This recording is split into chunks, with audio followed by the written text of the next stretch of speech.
Rebecca Clark adjusted the strap of her worn-out handbag as she stepped into the towering glass skyscraper in the heart of New York City. Her job as a cleaner in the luxurious Crescent Towers was far from glamorous, but it paid the bills and, more importantly, funded her dream of becoming an interior designer. For years, Rebecca had envisioned herself creating breathtaking spaces filled with personality and life, unlike the cold, impersonal penthouses she now scrubbed clean every day. She often wondered if her future would ever align with the dreams she held so tightly. As Rebecca entered the opulent lobby of Crescent Towers, she felt the usual pang of self-consciousness. Thick carpets muffled her footsteps, and crystal chandeliers glittered above her, their light reflecting off the polished marble floors. The air was scented with expensive perfume from the passing elite, and her scuffed shoes seemed entirely out of place in this world of luxury. Despite the intimidating surroundings, Rebecca knew she couldn't afford to falter. This job was her stepping stone, and every day she reminded herself, one step closer to her dream. Unbeknownst to her, the assignment she would receive today, a seemingly ordinary task, would change her life forever, and it all began in the penthouse of Nathaniel Cross, the reclusive billionaire who rarely ventured beyond the 40th floor. Rebecca stood in the polished walnut wood elevator, her hands gripping the handle of her cleaning cart tightly.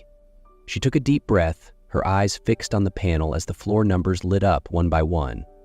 Floor 40, the top floor of Crescent Towers, housed the penthouse of Nathaniel Cross. It was her first time being assigned to clean there, and anticipation coursed through her veins. The elevator doors slid open, revealing a vast hallway lined with deep navy velvet carpets. Golden wall sconces cast a soft, warm glow across the corridor. Rebecca approached the penthouse door, a modern yet intricately detailed masterpiece. She took a deep breath, swiped the key card provided by management, and gently pushed the door open. The penthouse felt like stepping into another world. Towering ceilings, floor-to-ceiling glass windows showcasing a hazy morning view of New York City, and a monochromatic palette of grays and whites exuded sophistication. Everything from the marble dining table to the sleek leather armchairs radiated perfection.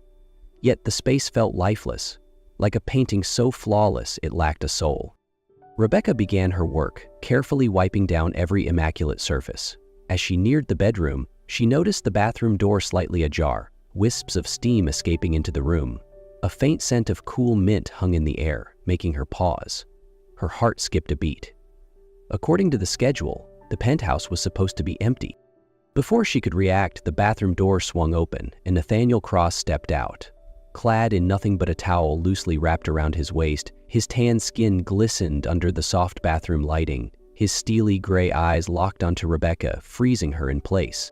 "Next time, check the schedule more carefully," Nathaniel said, his voice deep and commanding. Rebecca felt her face flush with embarrassment as she took a step back, inadvertently knocking over several cleaning supplies. The bottles clattered noisily to the floor. She crouched down to pick them up, stammering, I'm sorry, I didn't know you were here."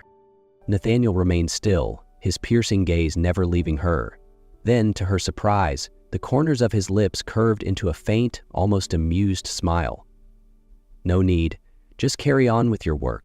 Rebecca hastily gathered her things and nearly fled the room, her heart pounding in her chest. And that was how she met Nathaniel Cross, not at a glamorous party or through an exclusive magazine feature, but in one of the most awkward and humiliating moments of her life.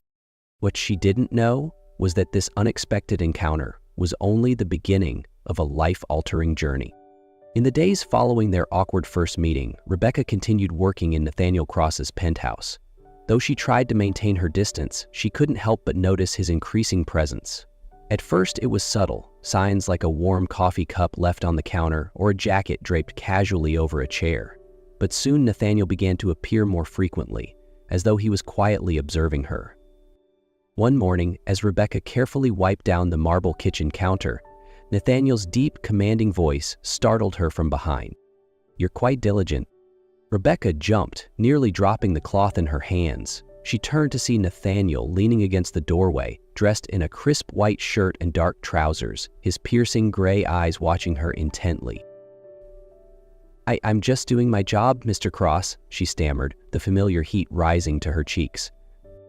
Nathaniel nodded slightly, his gaze lingering on her for a moment. What's your name? Rebecca Clark. He said nothing more, simply studying her before walking away. From that moment, Nathaniel began asking her seemingly casual questions about her work, her interests, and even her dreams. One day, as Rebecca was organizing books on the shelves in his study, she stumbled upon a copy of The Great Gatsby. She opened it, captivated by Fitzgerald's prose, when Nathaniel's voice broke the silence. Fitzgerald, he said, making her jump. I'm sorry, I didn't mean to... It's fine. He stepped into the room and took the book from her hands. I like how he writes about dreams and loneliness. Rebecca looked at him, surprised by the unexpected depth in his words. You enjoy classic literature? Nathaniel shrugged, a fleeting smile crossing his lips. Technology isn't the only thing I care about. Gradually, Rebecca discovered deeper layers to Nathaniel. During one of their conversations, he opened up about his younger brother Ethan. Ethan was my whole world, Nathaniel said, his voice softening. He was brilliant, creative, always saw the world with a kind of optimism I never had. Rebecca could hear the pain in his voice as he continued. But he died in an accident. At least, that's what they called it. I know it wasn't just an accident. What do you mean? Rebecca asked gently. Nathaniel's eyes turned distant as he stared out the window. Ethan uncovered something, fraud within the family company. I believe someone didn't want the truth to come out, but I have no proof. He paused, his gaze hardening. After Ethan's death, my mother and I stopped speaking. She refused to believe there was foul play and chose to protect the company instead of the truth. Rebecca felt her chest tighten at his words. Beneath the cold, calculated exterior of a billionaire, Nathaniel was a man carrying the weight of unresolved grief and familial conflict. Have you thought about reconciling with her? Rebecca asked quietly. Nathaniel was silent for a long moment before shaking his head. Some wounds can't be healed. From that moment on, Rebecca began to see Nathaniel in a new light. He wasn't just a powerful billionaire. He was a deeply wounded man, fighting to overcome the shadows of his past. As time went on, the relationship between Rebecca and Nathaniel grew closer. Though neither of them voiced their feelings, there was an unspoken connection between them. Nathaniel no longer kept his cold distance when speaking to Rebecca. His gaze softened, as if she was the only person who truly understood him. Rebecca, in turn, felt her heart race every time Nathaniel was near. But she buried her emotions, reminding herself that their worlds were far too different. Nathaniel began to trust Rebecca enough to share more about his life. One afternoon, as she was dusting the Steinway piano tucked away in the corner of the living room, he walked in and spoke unexpectedly. I haven't played that since Ethan passed, Nathaniel said, his voice low with nostalgia. He used to love listening to me play, but now it just reminds me of what I've lost. Rebecca set down her cloth and looked at him, her eyes sincere. Maybe you should play again, not for the memories, but for yourself. I think Ethan would want that for you. Her words seemed to strike a chord within Nathaniel, planting the first seeds of a thought he had avoided for years, confronting the past instead of running from it. As their relationship grew warmer, Rebecca often encouraged Nathaniel to reconcile with his mother. I think she's grieving too, just in her own way, Rebecca said one evening as they stood by the large window of the penthouse. Her voice was gentle but firm. You should talk to her, not for her, but for yourself. Nathaniel remained silent, his gaze fixed on the city lights below. For the first time, Rebecca saw a vulnerability in his expression, a crack in the armor he always wore. He turned to her, his voice quieter than she had ever heard it. What if it changes nothing? He asked, almost to himself. Rebecca placed a hand on his arm, her touch grounding him. It might not, she admitted. But at least you'll know you tried. And sometimes that's enough. That night, Nathaniel lay awake, Rebecca's words echoing in his mind. By morning, he knew what he had to do. Complications arose when Victoria Lane, Nathaniel's former fiancée, suddenly returned. One afternoon, as Rebecca was arranging fresh flowers in the living room, the sharp clack of high heels echoed across the wooden floor. She turned to see Victoria standing there, exuding elegance in a crimson dress that hugged her figure, her icy blue eyes scrutinizing Rebecca with thinly veiled disdain. "Oh, so you're the new housekeeper," Victoria said, her voice sweet but dripping with condescension. Rebecca forced a polite smile. "Can I help you with something?" Victoria sauntered closer, her fingers grazing a flower vase as if inspecting every detail. "I just wanted to stop by and see Nathaniel. We have so many memories in this place, you know?" Before Rebecca could reply, Nathaniel entered the room. His expression darkened the moment he saw Victoria. "Victoria, what are you doing here?" he asked, his voice firm. Victoria turned to him, her smile unbothered. "Punny, I just wanted to see who's replaced me here." She glanced at Rebecca, her meaning unmistakable. "She seems quite different." Nathaniel stepped forward, positioning himself protectively between Rebecca and Victoria. "Rebecca is my trusted employee. She doesn't need your evaluation." Victoria's smile faltered momentarily, but she quickly recovered. "Defend her all you want, but you know the elite circles won't accept her. Don't delude yourself, Nathaniel." Rebecca stood there, feeling as though she was being exposed under a spotlight. Victoria's words struck a nerve, feeding into her deepest insecurity, that she didn't belong in Nathaniel's world. After Victoria left, Rebecca resumed her work, but a heaviness lingered in her heart. Nathaniel, noticing the sadness in her expression, approached her. "Don't let her get to you," he said, his voice unusually gentle. "You belong here more than anyone else ever did." Rebecca looked at him, sensing the sincerity in his words, but even so, the doubts in her heart refused to fade completely. At the Cross Enterprises Charity Gala, one of the most anticipated events in New York's elite circles, Rebecca entered quietly, keeping to the edges of the grand ballroom. Glittering chandeliers cast a warm glow over the guests, who mingled in their finest attire. Rebecca felt out of place, but had come at Nathaniel's invitation. She couldn't bring herself to say no. It wasn't long before Victoria Lane made her dramatic entrance, exuding confidence and immediately drawing the room's attention. She strode directly toward Nathaniel, her smile sweet but her eyes sharp. Rebecca tried to remain unnoticed, standing further back, but she couldn't avoid hearing their exchange. "Nathaniel," Victoria whispered, her voice dripping with faux charm, "you can't possibly be serious about that girl.